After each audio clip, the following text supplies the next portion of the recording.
Kapag may item na yung Moskov nyo guys, huwag na kayong matakot. Kahit sobrang tambak nyo pa sa early, kaya ni Moskov sumabay dyan. Katulad dito guys, palag-palag na sana kami dito. Ang kaso nga lang, medyo takot yung mga kampi. Palyado pa yung digi namin dito. Nag-ulti ba naman agad? Ang nangyari tuloy dito, mapipitas kami. Kaya chinat ko na sila dito para maipagsabayan na. Pero medyo paluding kasi yung mga kalaban namin dito guys. Nakakainis pa dito si Sichan. Itas ko na kasi sana yung MM nila dito, na-stun pa ako. Sobrang lupit niya rin tumaming dito. Hindi ko alam kung duo sila dito ng MM. Kasi panis na panis talaga sa akin dito si Clint. Ang kaso nga lang, sumakto talaga yung ulti niya. Kaya ang mangyari ay tayo pa mabibigyan. Kaya ang ginawa ko, ay hinayaan ko na muna dun si Clint. Hinanap ko na muna dito si Sichan. Ang kaso nga lang, siling na lang inabutin ko dito. Kasi napatakbo na lang siya paatras dun sa top. Kaya ang ginawa ko, ay kinuha ko na lang dito yung turtle. Nabasagan na rin ako dito sa bot lane. Magti-trade na nga lang sana ako dito sa mid lane guys. Ang kaso nga lang, biglang dumating dito si Clint. Sayang, mas lalamang na sana kami. Pero okay lang, babalik na lang tayo dito sa bot lane para basagin din tor nila. Ang kaso nga lang, napansin ko na low na dito si Sichan. Kaya ang ginawa ko, ay pinasa ko na siya agad. Ang kaso nga lang, mapipilas din ako dito ni Ling. Medyo marunong dito yung Ling. Pero syempre, sasabayin natin yan mamaya. Wala pa kasi tayong gaanong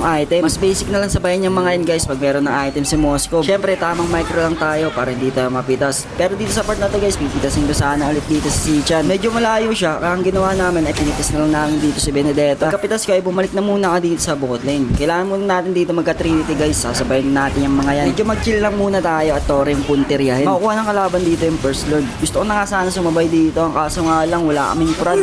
Kaya ang mangyari, ay mapipitas ako. Ang aasahan ko lang dito yung ulti ni Digi. Nag-chat na rin ako dito kasi kaya ako nang punitin yung mga kalaban. Yung ulti lang talaga yung inaasahan ko dito guys. Ang kaso nga lang, palyado yung ulti dito ni Digi. Hindi pa kami na-instant, nag-ulti agad. Kaya ang mangyari dito, ay mapipitas ako. Ay pa sumabay dito ng mga kampe. Pero legit guys, mahirap mag-free hit pag wala kayong tank at walang magpaprad. Pero syempre, kahit ganun, hindi pa rin tayo matatakot dyan sa mga kalaban. Kaya kaya natin sabayan yung mga yan. Kaya napitas namin dito yung core. Kinuha na agad namin dito yung lord. May item na tayo dito guys. Hindi na tayo matatakot sa mga yan. Basta lagi natin tandaan, pag meron ng trinity si Moskov, pwede nyo nang sabayan at palagan nyo ng palagan. Kaya kung makikita nyo dito, hindi na ako natatakot. Kahit puro assassin pa yung mga kalaban namin. Pero hindi rin namin natapos to agad kasi nadip agad ng mga kalaban. Kaya pinagbabasag na lang namin dito yung mga tore nila para magka-pressure. Pag naka-trinity na rin ako guys, hindi na ako natatakot kahit sumegoy akong mag-isa. Kasi kaya kong harapan yung mga yan, lalo na pag meron akong flicker. Hindi ko na yung tatakbo ang mga yan. Kaya kung mapapansin nyo dito guys, sinabol ko pa dito si Benedetta. Ang kaso nga lang, mapipitas tayo dito ni Ling. Pero okay lang, makukuha naman ng mga ampe ko dito yung lord. Kaya mangyari, good trade pa din. Kasi hindi na siya naka-contest pa. Puro sugod na lang din ginagawa ko dito guys. Kasi kaya naman na natin yung mga yan. Medyo nahirapan ako dito si Chan. Kasi dahil sa ulti niya,